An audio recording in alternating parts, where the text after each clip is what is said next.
ಸಿಂಗಾದಿಂದ ಸಿಂಗಾನೆಲ್ಲೂ ರಾಜ ಬಂದ ನೀನಾಡಿದ್ದೇನೆ ಆಟ ಮಾರಿ ಗೆಲ್ಲೋ ದಾರಿ ನೋಡು ಬಂದ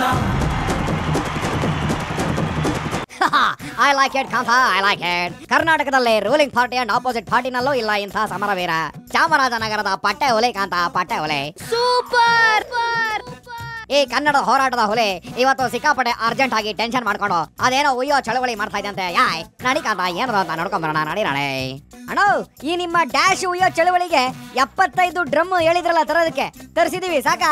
75 ರೀ ಸ್ವಾಮಿ 75 ಅಲ್ರಿ 25. ಸರಿ ಕೇಳಿಸ್ಕೊಳ್ರಿ. ಮೊದ್ಲು 25 ಒಟ್ಟಿಗೆ ಖರ್ಚಾಗ್ಲಿ ಆಮೇಲೆ ಬೇಕಾದ್ರೆ ತರ್ಸೋಣಂತೆ. ಓಕೆ ನಗಣ ಏನಣ್ಣ ಇಷ್ಟ ಅರ್ಜೆಂಟ್ ಆಗಿ ಮೈಸೂರಿಗೆ ಬಂದ್ಬಿಟ್ಟಿದ್ದೀರಾ? ಅದು ಈ ಚಳಿ ಮಳೆಲಿ ಮೈಕ್ ಹಿಡಿರೋ ಅಣ್ಣನ ಮುಂದೆ ಅಣ್ಣ ಸ್ಟಾರ್ಟ್. ಕರ್ನಾಟಕ ರಾಜ್ಯಾದ್ಯಂತ ಶೌಚಾಲಯಕ್ಕಾಗಿ ಸುಮಾರು 10 ವರ್ಷಗಳಿಂದ ನಿರಂತರವಾಗಿ ಹೋರಾಟ ಮಾಡ್ತಾ ಇದ್ದೀವಿ. ಅಯ್ಯೋ ಯಾಕೆ ಅವ್ರೇನಾದ್ರೂ ಶಪಥ ಮಾಡಿದ್ದಾರಾ?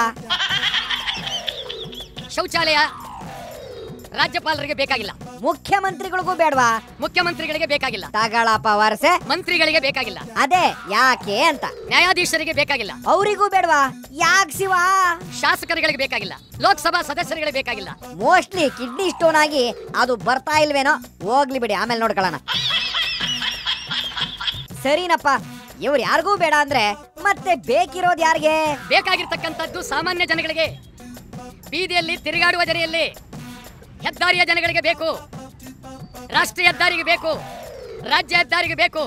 ಗ್ರಾಮೀಣ ಮಹಿಳೆಯರು ಸುಮಾರು ಇಷ್ಟು ವರ್ಷ ಸ್ವಾತಂತ್ರ್ಯ ಆಗಿದ್ರು, ಮಹಿಳೆಯರಿಗೆ ಸ್ವಾತಂತ್ರ್ಯ ಸಿಕ್ಕಿಲ್ಲ. ಶೌಚಾಲಯಕ್ಕೆ ಹೋಗಬೇಕಾದ್ರೆ ಸಂಜೆ 6:30 ಗಂಟೆ ಕಾಯಲೇಬೇಕು. ಎಸ್ ಇದು ನೋಡಪ್ಪ ಪಾಯಿಂಟ್. ಮಹಿಳೆಯರ ಶೌಚಾಲಯ ನಾಚಿಕೇಡು, ನಾಚಿಕೇಡು, ನಾಚಿಕೇಡು. ನೋಡ್ತಾ ಇದೀರಲ್ಲ ನಾಗಣ್ಣ ಈ ಸೊಸೈಟಿ ಎಷ್ಟು ಗಬ್ಬೆದೋಗಿದೆ ಅಂತ. ಇಷ್ಟು ವರ್ಷಗಳ ಕಾಲ ಎಷ್ಟು ಜನ ಮುಖ್ಯಮಂತ್ರಿಗಳು ಬಂದ್ರು, ಮಂತ್ರಿಗಳು ಬಂದ್ರು, ಎಷ್ಟು ಪಕ್ಷ ಅಧಿಕಾರವನ್ನು ಆಡ್ತಾ ಇದ್ದಾರೆ. ಆ ಮುಖ್ಯಮಂತ್ರಿಗಳು ಬಂದವರು ಬಂದ್ರು, ಹೋದವರು ಹೋದ್ರು. ಈಗ ನೀವೇನ್ ಮಾಡ್ತೀರಿ ಅದನ್ನ ಹೇಳಿ. ಶೌಚಾಲಯ ಯಾಕಿಲ್ಲ? ಶೌಚಾಲಯ ಯಾಕಿಲ್ಲ?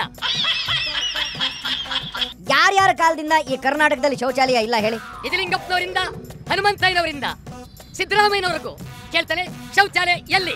ಆಮೇಲೆ ಉಚ್ಚೆ ಎಲ್ಲಿ ಉಯ್ಬೇಕು, ಎಲ್ಲಿ ಉಚ್ಚೆ ಉಯ್ಬೇಕು ಮೊದಲು ಹೇಳಿ. ಬಹಳ ಗ್ರಾಮೀಣ ಭಾಷೆ. ಉಚ್ಚೆ ಎಲ್ಲಿ ಉಯ್ಬೇಕು? ಐಟ್ಲಾಗ ಈಗ ಸಿಎಂ ಸಿಕ್ಕಿದ್ರೆ ಏನಂತ ಕೇಳ್ತೀರಾ? ರಾಜಭವನದ ಮುಂದೆ ಉಯ್ಬೇಕಾ, ಮುಖ್ಯಮಂತ್ರಿಗಳ ಮನೆ ಮುಂದೆ ಉಯ್ಬೇಕಾ? ಹಿಂಗೆ ಕೇಳ್ತೀರಾ? ಮಂತ್ರಿಗಳ ಮನೆ ಮುಂದೆ ಉಯ್ಬೇಕಾ, ನ್ಯಾಯಾಧೀಶರ ಮನೆಗಳ ಮುಂದೆ ಉಯ್ಬೇಕಾ? ಸೂಪರ್ ತಗಳಪ್ಪ. ಸಿದ್ದು ಬಾಯ್ ಸುಮ್ಮನೆ ಬಿಡ್ತಾರೆ ನಿಮಗೆ? ಮುಖ್ಯಮಂತ್ರಿಗಳು ರಾಜ್ಯಪಾಲರು ಗಮನ ಕೊಡ್ಲಿಲ್ಲ ಅಂತ ಹೇಳಿದ್ರೆ 10 ವರ್ಷದಿಂದ ಹಿಂಗೆ ಬಾಯ್ ಬಡ್ಕತಾನೆ ಇದೀರಾ. ಯಾರಾದ್ರೂ ಒಬ್ರು ನಿಮ್ ಮಾತು ಕಿವಿಗೆ ಹಾಕೊಂಡು ಒಂದು ಶೌಚಾಲಯ ಏನಾದ್ರೂ ಕಟ್ಸೋರ? What is this? ಡಿಸೆಂಬರ್ 10 ಅಷ್ಟೊಳಗಾಗಿ ರಾಜ್ಯ ಸರ್ಕಾರ ತೀರ್ಮಾನ ಕೈಗೊಳ್ಳಲಿಲ್ಲ. ರಾಜ್ಯಕ್ಕೆ ಇಷ್ಟು ಬೇಕು, ರಾಷ್ಟ್ರೀಯ ಹೆದ್ದಾರಿಗೆ ಇಷ್ಟು ಬೇಕು, ಗ್ರಾಮೀಣ ಪ್ರದೇಶ ಬೇಕು, ತೀರ್ಮಾನ ಕೈಗೊಳ್ಳಿಲ್ಲ ಅಂತ ಹೇಳಿದ್ರೆ ಈಗ ಯಾರಿಗೆ ವಾರ್ನ್ ಮಾಡ್ತೀರಾ ನಾಗಣ್ಣ? ರಾಜಭವನದ ಮುಂದೆ ಉಚ್ಚೆ ಉಯ್ಯುವ ಚಳವಳಿ, ರಾಜಭವನದ ಮುಂದೆ ಉಚ್ಚೆ ಉಯ್ಯುವ ಚಳವಳಿ. ಅದೇ ಸರಿ ನಾಗಣ್ಣ, ಈ ಚಳುವಳಿ ಉದ್ಘಾಟನೆ ಯಾರಿಂದ ಮಾಡಿಸ್ತೀರಾ? ರಾಜ್ಯಪಾಲರನ್ನ ನಾನು, ಮುಖ್ಯಮಂತ್ರಿಗಳನ್ನ ನೇರವಾಗಿ ಒಟ್ಟಿಗೆ ಬೆಂಗಳೂರು ರಾಜಭವನದಿಂದ ಹೊರಡೋಣ. ಬೆಂಗಳೂರಿಂದ ಮೈಸೂರಿಗೆ ಎಲ್ಲಿ ಉಚ್ಚೆ ಜಾಗ ಇದೆ ತೋರಿಸ್ಬಿಡಿ, ನಾವು ಇದ್ಬಿಡ್ತೀವಿ. ಓಹೋ ಅವರು ಇರ್ತಾರ ಈ ಚಳುವಳಿನಲ್ಲಿ? ಆ ದೃಷ್ಟಿಯಿಂದ ಇದನ್ನ ಬಹಳ ಅತ್ಯಂತ ಗಂಭೀರವಾಗಿ ರಾಜ್ಯ ಸರ್ಕಾರ ತೀರ್ಮಾನ ಮಾಡಬೇಕು ಅಂತೇಳಿ ಕಳಕಳಿಯಿಂದ ಹೇಳ್ತಾ ಇದ್ದೀನಿ. ಸರಿ ನಾಗಣ್ಣ, ನಾವು ನೀವು ಅವರು ಎಲ್ಲ ಆ ಚಳುವಳಿಲಿ ಭೇಟಿಯಾಗೋಣ. ಈಗ ನಮಗೆ ಟೈಮ್ ಆಯ್ತು, ಬರ್ತೀವಿ. ಬಾಯ್ ಬಾಯ್.